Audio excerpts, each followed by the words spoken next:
सोचिए, आप अपनी ही जमीन पर मेहमान नहीं, गुलाम हो। ये कहानी है उस दौर की जब अंग्रेज सिर्फ हुक्मरान नहीं थे, बल्कि जुल्म का कानून थे। इंडिया और पाकिस्तान बनने से पहले इस जमीन पर क्या क्या हुआ, आज वो सच सुनो। 1760 बैटल ऑफ प्लासी।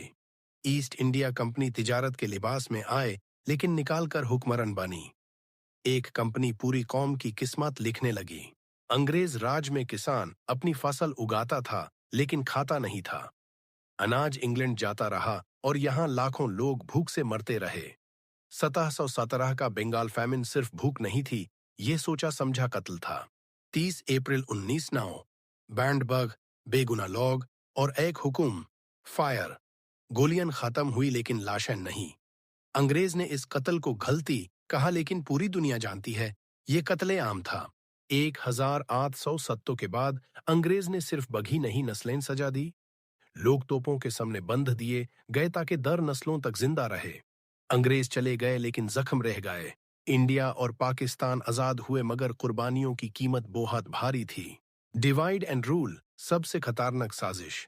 अंग्रेज सिर्फ गोली से हुक्मरानी नहीं करते थे, वो ज़हनों को तोड़ते थे। उन्होंने हिंदू और मुस्लिम को लड़ाया, मजहब को सियासत बना दिया और नफरत को हुक्मरानी का हथियार। डिवाइड एंड रूल सिर्फ पॉलिसी नहीं थी, ये जहनी गुलामी थी जिसका जहर आज तक बाकी है। कानून जो सिर्फ अंग्रेज के लिए था, अंग्रेज के लिए कानून अलग और लोकल अवाम के लिए अलग। एक अंग्रेज अफसार किसी हिंदुस्तानी को मारे तो साजा नहीं, लेकिन अगर अवाम आवाज उठाए तो जेल, तशद्दुद, फांसी। इंसाफ नहीं था, सिर्फ तकात का फैसला था। तालीम या जहनी गुलामी। अंग्रेज ने स्कूल बनाए, लेकिन मकसद तालीम नहीं था। मकसद था ऐसे लोग पैदा करना जो अंग्रेज की सोच बोलें, अंग्रेज का निजाम चलाएं और गुलामी को नॉर्मल समझें।